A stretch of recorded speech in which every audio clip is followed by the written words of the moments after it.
مساء الورد يا صديقي، عامل ايه الاخبار؟ طبعا كل الناس بتطلع اللي بتقدم محتوى عماله تديك في تشكيلات ولاعيبه وعمالين نهري كلنا، وفي الاخر اصلا انت هتختار اللي في دماغك وهتشتغل. فانا جيت لكم دلوقتي عشان اكمل لكم السلسله اللي انا عاملها لكم بتاع افضل فئه سعريه لكل لعيب في كل مركز. من احنا عملنا بتاع خط الدفاع، هنخش دلوقتي في ايه؟ في خط النص. بس انتوا عاملين ايه الاول؟ ايه الاخبار؟ وحشتوني والله، يا رب تكونوا بخير. هنعمل كده حلقات زي ما اتفقنا على السريع، وان شاء الله هعمل لكم حلقه سريعه برضه عن خط الهجوم، وبعد كده نزل بالتشكيله النهائيه اللي هي قبل الديدلاين. ويلا بينا. بس انا شايف الناس ايه، ما فيش خالص. الناس عايزين انزل لكم دلوقتي الكود بتاع الدوري، يا ريت تشتركوا معايا. ان شاء الله يبقى فيها جوائز الموسم ده والدنيا تبقى كويسه. ان شاء الله نطلع من التوب 10000 او اكتر في الموسم ده. ويلا بينا نبتدي. يلا بينا يا حبيب اخوك، ونقول بسم الله الرحمن الرحيم ونبتدي بقى معانا في فئة خط النص. ايه افضل فئة سعرية من كل لعيب في خط النص؟ واول واحد طبعا معانا هو البرونو الباشمهندس اللي طاير لوحده بال 12 مليون مع نفسه خالص، ما حدش ليه دعوة بيه. وهل انت يا صديقي مستعد ان انت تخش ببرونو وتغامر، ولا انت عايز تعمل حاجة تانية؟ لان هم زي ما انت شايف الفانتازيا في الموسم ده عاملة حاجة غريبة جدا.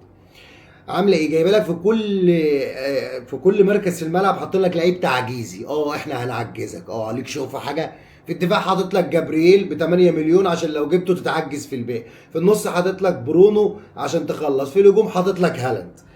فانت مستعد، ولا بقى في روح حاجه مثلا تانية ممكن تفكر انك تجيب مثلا مكانه مبيمو اللي مولعها في البري سيزون، وهتوفر 4 مليون تشتغل عليهم بقى، فاهم؟ انت متخيل 4 مليون تكمل بقى نص الملعب؟ او انت عايز تخش زي التمبلت عادي، وانا مش هغامر. برونو فعلا ماتيريال كابتنه في اول جوله. تاني حاجه ان هو الراجل اون فاير فعلا، بس هو كان مع المنتخب مش احسن حاجه، بس هو مع المان يونايتد معروف. فانت يعني لو انت ناوي، انت عندك كل، بص، لو ناوي على ده انا عندك هديك حلول بديله ترخص وتجيبه. لو مش ناوي عليه كده كده هديك كل الحلول ان شاء الله. تمام تمام. ده اول فئه خالص اللي هو برونو. تاني فئه بعديه على طول اللي هو ب 9 مليون اللي هو ساكا وبالمر. هما الاتنين الحلوين دول، بس ساكا وبالمر. فطبعا يا صاحبي، انت ايه رايك تخش بساكا ولا ببالمر بدماغك كده؟ يعني ساكا لغايه دلوقتي ما ظهرش في البري سيزون، بس هو عامل كاس عالم محترم وكان بيلعب مع الارسنال في اخر فتره ظهر فيها كان محترم قوي. وبالمر ما راحش كاس العالم، بس عمالين نشوف فيديوهات ليه والواد مكسر الدنيا، ولعب في البري سيزون وعمل كام اسيست، بس مش ده بالمر برضه لغايه دلوقتي، بس هو عامه لعيب انفجاري. فبصراحه دي اكبر حيره بالنسبه لي، ساكا ولا بالمر؟ مش عارف، نفسي الناس تفيدني. بس انا ميولي رايحه لساكا، معرفش ليه. انا قلبي بيقول لو ساكا ابتدى اساسي، وده اللي غالبا هيحصل، ممكن يولعها في بدايه الموسم. فانت تبقى كسبت، ما كسبتش ممكن ننقل لبالمر، لان بالمر هنعوضه مثلا بجواو بيدرو بروجرز مثلا. فانا شايف من رايي انا ساكا في الفئه السعريه اللي هي 9 مليون. يجي اللي بعدها على طول وش هو تقريبا سيمينيو، بس هو الوحيد اللي ب 8.5 مليون. وانا شايف انه يستاهل ال 8.5 مليون، وشايف ان الناس لازم تروح تجيبه. انا شخصيا مش جايبه، بس انا عايز احور واجيبه، لان هو مولعها في بري سيزون، وكان مولعها الموسم اللي فات والموسم اللي قبله، وهو اللعيب اون فاير. والمان سيتي هيلعب اساسي ده رغم اي حد. هالاند ممكن ما يلعبش، سيمينيو هيلعب. شارك مش هيلعب، سيمينيو هيلعب. اي حد مش هيلعب، سيمينيو هيلعب. فلعيب مضمون. 8.5 مليون في السيتي مضمون، وهيعمل حاجه. انا شايف ان الناس تروح تجيبه عدى الفئه السعريه بتاعته على النقط اللي هو بيجيبها، متهيألي والله كويسه جدا. تيجي بعدها فئه ايه؟ ال 8 مليون. عندك ثلاث لعيبه بالنسبه لي هم كونيا ومبيمو وجيبس وايت. زي ما انا قلت لك في الاول، انت عايز تعوض برونو بلعيب، عندك كونيا ومبيمو. ومبيمو طبعا هو الافضل عشان بيه سيزون فورم اللي هو ظاهر بيها. مش عايز، روح لبرونو، ما عندكش اي مشكله. هو برضه بفلوسه دي انا شايف ان هيجيب نقط كتير، يعني فاهم قصدي؟ وفي طبعا جيبسون وايت، لعيب محترم قوي، يعني لعيب مخلص السيزون اللي فات فورمه محترمه، ومع المدرب الجديد هيوظفه اكتر. والدنيا يعني يا جلاسنا اكيد هيطلع منه، هيخليه يطلع نار من بقه. فانت برضه تروح له ولا ما تروحلوش؟ مش عارف. بس انا والله شايف ان هي ممكن يبقى ديفرنشال في بدايه الموسم. اعتقد ان ملكيته مش جامده. ممكن تروح له جيبسون وايت، حطه تحت الرادار. ننزل بقى على الفئه اللي بعديها اللي هي فئه ال 7.5 مليون. في شويه لعيبه مش كتيره: شاركي، دوكو، رايس، روجرز، وفيرتز. طبعا شرقي هنستثنيه لان احنا مش عارفين موقفه ايه. هو لو لعب اساسي ساعتها ممكن نروح نجيبه لان هو لعيب فعلا بيفرق، بس لو ما لعبش اساسي ملوش لازمه. دوكو نفس الكلام، انا ما بغامرش بدوكو. رايس برضه انا شايف ان هو اوفر برايس يعني. هو ينزل شويه، انا شايفه يبقى في السبعه 6.5. هو برضه يعني مش مضمون برضه غير الدفكم، وما اعرفش انت يعني. بص انت ممكن تبتدي بيه انت وحظك لو انت حابه، ممكن يجيب لك نقط. هو برضه ليه لقطه كده في وطبعا روجرز ما انا ما بحبوش جايبه وبفكر امشيه، بس هو لو ابتدى ممكن يتألق جامد يعني، ممكن يتألق جامد فعلا يعني. ممكن بالمر يلعبه تلاقيه بيجيب اجوان وتلاقيه. وفيرتس طبعا متألق في البري سيزون وانا برجحه والله. الناس كتير لو عايزه تجيبه يعني، انا في وسط ده كله احسن لعيب لامع في عينيا هو فيرتس بالنسبه لي، ويجي بعديه روجرز. تمام. دي في السعر، دي في الفئه السعريه اللي هي 7.5 مليون. فئه ال 7 مليون هديك انا المفيد اللي فيها في انزو، فودن، جاكبو، سوبوزلاي. اقفل على كده. عندك فودن لو عايز تغامر بيه في بدايه الموسم غالبا ماريسكا هيبتدي بيه، انت شايف بيبتدي بيه في كل الماتشات، ممكن ينفجر بس هو ما عملش اي حاجه، وانا جايبه برضه بفكر امشيه. سوبوزلاي طبعا الناس كلها شايفه، وهو اصلا ملكيه عاليه جدا، ولو ما جبتوش كده كده ممكن تزعل قوي قوي يعني. و... واسمه ايه ده، مع ان انا ببديل سوبوزلاي في لعيب تاني بس لما يجي في السعر السعريه بتاعته في نفس الفريق. وانزو جميل برضه، انزو ما فيهوش كلام يعني بصراحه، محير برضه 7 مليون دي. بس انا برجح يعني لو انت عايز تروح للتمبلت اللي هو سوبو، لو ما عملش حاجه هتقدر تنزل للعيبه مختلفه عنها. فئه ال 6.5 مليون دي بقى ليله كبيره سعادتك فاهم. ما تيجي نشوف.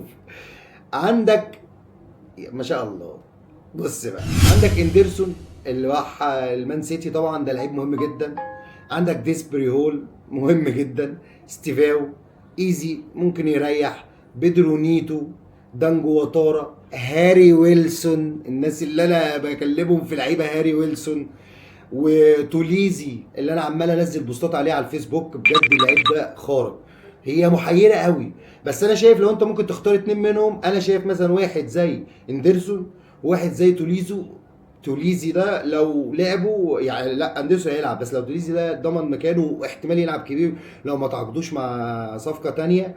فبرضه ب 6.5 مليون في الارسنال بيلعب جناح، ده جامد جدا يعني. انت هتاخد منه شويه نقط وفي البري سيزون انت شايفه عامل ايه. ومش هنقعد نتكلم بقى على الموسم اللي فات وان هو كان في الفريق بتاعه مولع الدنيا. فانا شايف ان ده حط عينيك قوي، وهتبقى ديفرنشن جميل قوي قوي قوي في بدايه الموسم لو نجح يعني. طبعا وعندك حريه الاختيار يعني. انا لو ارجح لك حد تاني ممكن ديسبري هول، ما عادي الفئه السعريه اللي هو فيها دي انا شايفها كويسه عليه لان هو لعيب كويس جدا وهو اللي شايل الفريق. اندرسون برضه هتعتمد على الديفكم وممكن يجيب لك اجوان، بس هو لعيب يعني فاهم انت، هيبقى يعني ضامن لك كده تقريبا تدخلات كده كده. ايزي انا شايفه لسه لما نشوف هيعمل ايه. وبيدرو نيتو نفس الكلام. دانجو وطارا لازم لما نخش جوه. وهاري ويلسون والله شايف تبتدي بيه عادي جدا مع ليدز، بس هو مش ظاهر في البري سيزون. ادي ايه فئه ال 6.5 مليون. فئه 6 مليون طبعا انا شايف ان هي فارقه مع الناس كلها، والناس كلها عايزاها والناس كلها بتدور عليها عشان يظبطوا التمبلت شويه، وفيها لعيبه كويسه يعني. انا شايف فيها لعيبه مش وحشه، بس انا اكتر اتنين برجحهم لك او بقول لك ان الاتنين دول كويسين. هو انزو لوفي ده اللي هو بتاع ساندرلاند، واسمه ايه ده ثانيه واحده، انزو ليفي وبارنس بارنس، لانه جوردن مشي فبارنس ممكن ياخد هو الجناح. بارنس فعلا لعيب جميل قوي، عامل زي تراوست كده في ارسنال، ينزل لازم يجيب جون يجيب اسيست. فانا لو ضامن ان هو يلعب والله هجيبه، انا اوعدك هنزل بيه عادي كديفرنشال. وينزل فيه مولع الدنيا في البي سيزون، مش عارف 4 اسيستات وجون. فيعني هما الاثنين دول بالنسبه لي شايفهم احسن حاجه.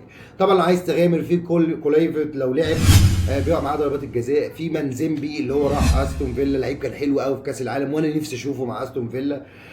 في مينتي فاهم انت، عندك برضه مينتي كان جميل قوي الموسم اللي فات مع برايتون. في ندوي مع ضربات الجزاء وحلو، ويعوض لك ديسبري هول اقل منه بنص مليون. اوكافور، ترافينير، كل دول حلوين بصراحه. انت ليك حريه الاختيار، بس هم دول ما تزودش، ما تفكرش تاني، فاهم قصدي؟ ما تفكرش في اي لعيب تاني. انت زي ما انا قلت لك كده. ننزل على الفئه اللي بعدها على طول، فئه ال 5.5 مليون. عندك اتنين اللي انا بقول لك لو عايز تبص عليهم وتريح دماغك. عندك ياسين عياري، وعندك جروس وكايسيدو بس التالت. ليه؟ لان الثلاثه دول يعني ايه، ياسين علي بيجيب اجوان، جروس ممكن تبقى معاه ضربات الجزاء مع بقى الناس اللي مشيت، وولوك وويلباك والناس دي، فهو ب 5.5 مليون وبيعمل اسيستات، وممكن يجيب لك التدخلات الدفاعيه وهي بس هو سنه كبير، بس هيجيب لك نقط. كايسيدو طبعا الديفكون انت معتمد عليه، كده كده بياخده. في برضه ناس حلوه لو عايز انت تروح لهم، انا مش ناسيهم، زي مثلا ماك اليستر، ده تعويض سوبوسلاي في 5.5، وفي لو يلعب اساسي ممكن ماك اليستر بيجيب الجوان والدنيا بتاعته مش وحشه. في طبعا اندوي بتاع اسمه ايه، نوتنجهام فورست، انا متوقع ان هو يبقى انفجاري الموسم ده، بس مستني اشوفه. وطبعا في تشاكا الراجل المتمرس على الدوري الانجليزي، واللي الموسم اللي فات لما جه مع ساندرلاند ولع الدنيا، برضه دي فئه الاختيار.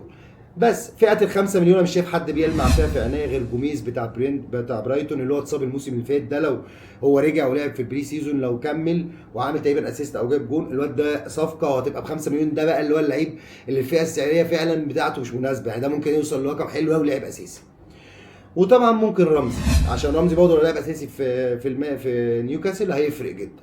بس وانا شايف ما تغامرش باكتر من كده في نص الملعب. لو انت نفسك في لعيب قوي زي ما انا عامل كده، وغالبا همشيه بنور 4.5 عشان توفر بادجت، هو اللي هو ياتسن ده، اللي هو نص ملعب بتاع نوتنجهام، لعيب رخيص وحلو في المتناول، فاهم قصدي؟ وتعرف ايه يعني تركنه بقى دكه، تنزله في ماتشات انت وحظك.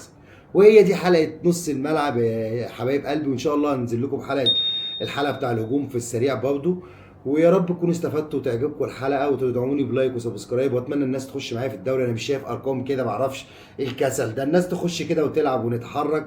وتسلموا يا رجاله، ويلا السلام عليكم.